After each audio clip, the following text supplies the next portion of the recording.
Animal magnetism. That probably drew you right in, right? That's because I want to talk about animals. I want to talk about animals out there in the world. I want to talk about animals in your home. And I want to talk about the world. And I want to talk about us. You know, looking around the media now, we're starting to see pictures as people come back out of the corona time and re-engage. Things that we're seeing are photos of cities and places around the world where animals have come back out of nature, equally distributed in all their kinds. They're birds, they're wildlife of all kinds. You see alligators walking around in cities, you see elephants, you see all kinds of things everywhere, and with no regard for how out of place they may seem. A deer walking down a street in a city, things like this. It's like in our absence, nature comes back full force. But when we're there, nature is seemingly absent, if not literally the animals on the ground, but from our mind. If we don't think about it, generally speaking, and I'll speak like that now, all of us need to collectively appreciate that more as we see those pictures. And we see even our own cities that we sometimes look at and we think, how can you live in that city? And now you look at pictures of Paris and you look at pictures of small town America and there's just pristine with their lights on, but nobody's home. But there's a fox, or there's something like that. Or there's just nobody there, not even just the natural expression of just being there without even animals present. These huge squares in Europe where there's thousands of people usually, empty at night. It's beautiful. The artwork just comes out of that stuff. It shines through so much in those pictures. And then the ones with the animals in it, that's even more. But what's not there? Us. We're not in any of those pictures. But we're right here, right? We're at home. So when we're out of that natural state, however it might be, the animals in nature comes back. When we're there, they seemingly are absent. But in our homes, we have pets. And these pets now have been with their people for a month, 2 months, I don't know. I'm on day 58, I think. Granted, I don't have to leave, but that's just me. However long they've been home. They've been home more with their families, with their people, you know?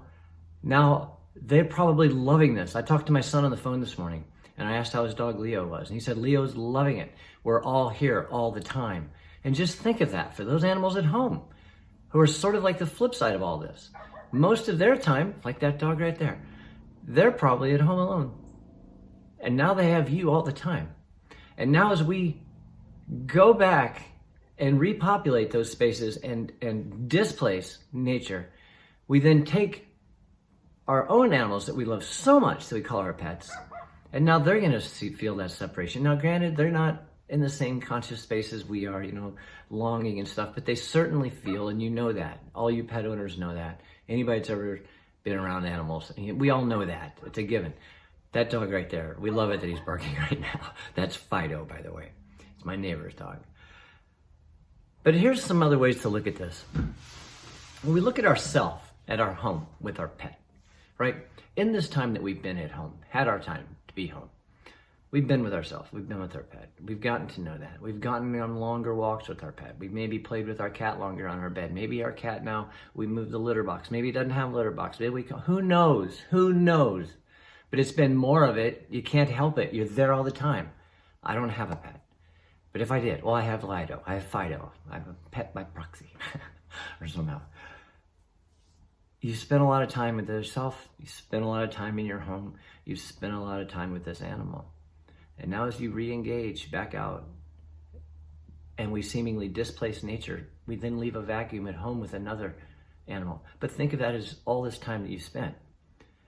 When we re-engage, can we bring that same love of ourself and our animal and all that we've done in this time in ourselves of finding out those little things that we could finally do after the first 2 weeks of dealing with the news and turning it off? Hopefully that's what happened. Or whatever happened, it happened and you made it through. That's the thing, you made it through. It's life now as is. It's no longer as much, depending on where you are, what's up with the virus? You know, the virus is there. It's there. Are we going to forever have every concern about the virus? No. It's like the shark in the ocean. It's there. I'm not saying be stupid or anything like that. We're not going there. But he's there. She's there. The shark is there. as we go back out there and swim in that sea again, as we put ourselves back in those places that are so beautiful now in our absence, how much of that love can we bring back to that? And how much of that can we keep at home too? And remember all that. And remember the pet the next time we come home, that this pet was with me 24 hours a day for so long, and now do I just say hello and feed him and go and do whatever? Or do I now, I mean, shoot, this dog, comparatively speaking, I need to sit down for like 3 hours and cuddle my dog. You know, I'm not trying to be ridiculous like that, but you know what I'm saying here? We need to remember as much of that as we can when we re-engage, and not put all of us out there so much reattached to all that stuff, all those things we didn't need, all those trips to the stores we really didn't have to take. Probably have plenty of toilet paper still, hopefully. How much of that do we take back in? And if we only take that which we need back out there, and not bring back that, somehow have addressed the things that we maybe no longer have to do out there, even in whatever small way each of us can do this, maybe then we'll have a little bit more space for some of those animals to stay around too. And then maybe we can realize that just because we're not there, that doesn't mean that the animals don't live there. They do. But when we're home, we make everybody, without trying, in our mere presence, go away. We need to think more about that. Think more about those pictures. The only difference between those pictures is because we're not there. We are the thing missing from that beautiful picture. We need to change that, I think. So, have a great weekend. Go out and hug a tree. Talk to you later. Hey, you. Yeah, you. Thank you for watching this video. I hope you can take something from it. I really enjoy making these videos. I like expanding our awareness around so many different things, whatever we can get our hands on. Whether it's science or spirit, you know what I'm talking about. I would like to invite you to my Patreon community, where I'm going to begin hosting groups of people. We can come in and we can interact. We can talk amongst each other about some of these things from time to time, and some other exciting things I have planned as far as expanding even what I'm doing now to include some written stuff to go along with it, and images and things to really illustrate some of these things that we talk about as we explore consciousness foundationally as it emerges in the universe. Thanks again for watching, and thanks for liking and sharing of these videos. That's how it grows. I am a counselor. That's my day job, if there is a day to it, especially in this time with the world being so different now. But we all get by how we can, and I'm going to keep exploring how I can, and I'm glad that you can come along for the ride. Please contact me on email. My website is windandraven.com. You know where I'm at on Facebook and YouTube. You can find all that there. Thanks again, and I can't wait to see you again. Bye.